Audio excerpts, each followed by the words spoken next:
নারায়ণগঞ্জের রূপগঞ্জ উপজেলার তারাবো পৌরসভার মৈকুলি এলাকায় এলাকাবাসীর চাপে স্ট্যাম্পে মুচলেকা দিয়ে মাদক ব্যবসা ছেড়ে দেওয়ার অঙ্গীকার করেছেন 7 জন চিহ্নিত মাদক ব্যবসায়ী। শনিবার দুপুরে স্থানীয় গণ্যমান্য ব্যক্তিদের উপস্থিতিতে এই অঙ্গীকার করেন তারা। বিস্তারিত থাকছে মাকসুদুল হোসেন তুষারের তথ্যচিত্রে।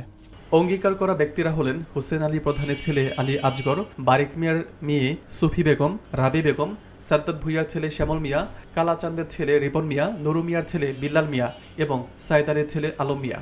স্থানীয়দের দাবি, এরা মৌকুলি সহ আশপাশের এলাকায় ইয়াবাসহ বিভিন্ন মাদকদ্রব্য পাইকারি ও খুচরা বিক্রি করে আসছিল।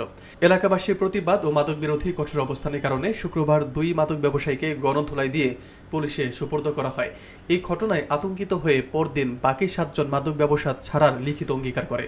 এ সময় মাদক ব্যবসায়ীরা স্বীকার করেন, অতীতে তারা পুলিশের মাসোয়ারা দিয়েই ব্যবসা চালিয়েছেন। তবে এখন থেকে যদি কেউ আবার মাদকে জড়ায় তাহলে এলাকাবাসী সরাসরি পুলিশে সুপর্দ করবে।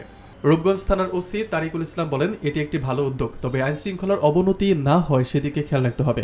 পুলিশের নামে টাকা নেওয়ার অভিযোগ সুনির্দিষ্টভাবে প্রমাণিত হলে ব্যবস্থা নেওয়া হবে।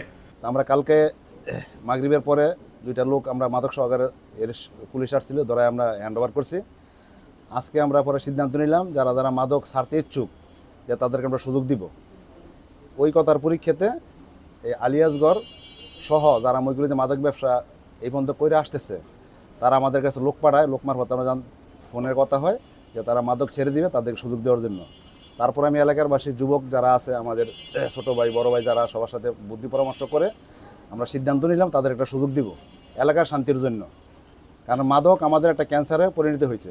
এর যে কোনো মূল্যে আমাদের প্রশাসনিক বা আমাদের অর্ডার দেওয়া আছে, আমাদের এলাকার সবারও চিন্তা ভাবনা করছে মাদক যে কোনোভাবে আমরা বন্ধ করব।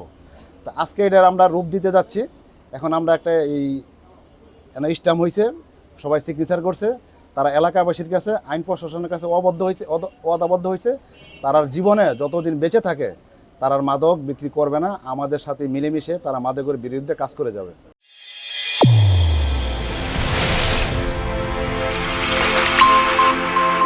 চ্যানেল A1 হৃদয়ের স্পন্দন।